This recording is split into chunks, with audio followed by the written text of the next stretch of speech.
अस्सलाम वालेकुम मोहतरम नाज़रीन इकराम, उम्मीद करते हैं आप सब खैर वाफियत से होंगे और अल्हम्दुलिल्लाह आप लोगों की दुआओं से हम भी खैरियत से हैं। आज की इस वीडियो में हम आपको हज़रत मूसा अलैहिस्सलाम का एक ऐसा दिलचस्प वाक़या बयान करने वाले हैं कि जिसे सुनकर यकीनन आपका ईमान ताज़ा हो जाएगा। नाज़रीन इकराम, यूँ तो आप सब लोग जानते हैं कि हज़रत मूसा अलैहिस्सलाम अल्लाह के प्यारे नबी गुज़रे हैं। अल्लाह तबारक व तआला ने आपको बड़ी ही नबूवत और अज़मत व शान से नवाजा था।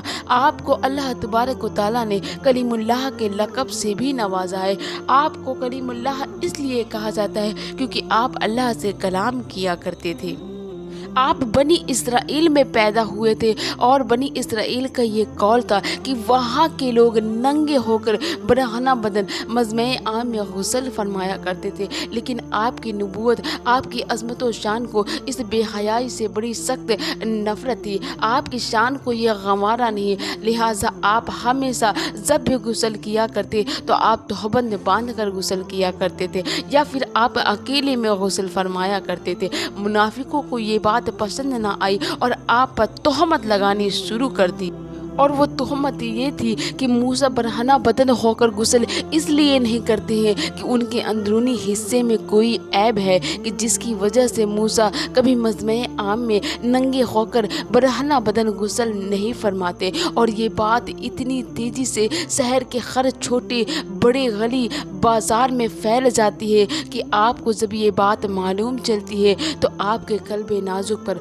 बड़ा रंज होता है। लेकिन अल्लाह तबारक व तआला को ये बात कहाँ पसंद कि आपके कलीमुल्लाह की शान में कोई गुस्ताखी करे, आपके हुस्न व जमाल में कोई ऐब लगाए। आप अल्लाह तबारक व तआला ने आपकी बेऐबी और आपकी निजात का एक ऐसा ज़रिया पैदा फरमा दिया जो इस तरीके से है। कुरान और हदीस में भी इस मौजज़े का जिक्र हुआ है कि एक दफ़ा हज़रत मूसा अलैहिस्सलाम पहाड़ों के दरमियान एक चश्मे में गुस्ल करने जाते हैं जहाँ पर इंसानों का दूर दूर तक कोई पता न था। आप जब गुस्ल करने लगते हैं देखते हैं कि यहाँ पर कोई इंसान दूर दूर तक नज़र नहीं आ रहा, तो आपने अपने जिस्म के सारे कपड़े उतार कर एक पत्थर पर रख दिए और गुस्ल करने लगते हैं। जब आप गुस्ल फरमा लेते हैं और चाहते हैं कि कपड़े पहन लें तो वो पत्थर आपके कपड़ों को लेकर इतनी तेज़ी से भागता है कि आप भी बरहना बदन उस पत्थर के पीछे पीछे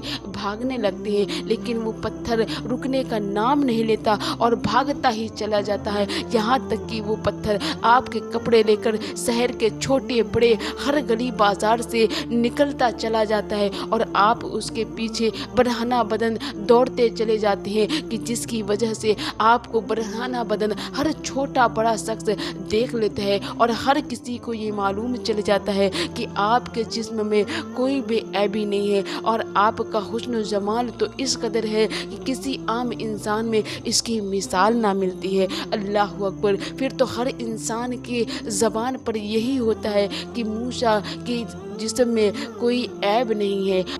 और उस पत्थर ने जब आपकी बेऐबी और आपकी निजात का पूरी तरीके से ऐलान कर दिया तो वो खुद ब खुद रुक जाता है। जैसे ही पत्थर रुकता है आपने अपने कपड़े उठाकर पहन लिए और उस पत्थर को उठाकर अपने झोले में डाल दिया। इस मौजज़े का जिक्र अल्लाह तबारक व तआला ने कुरान में भी जिक्र फरमाया है।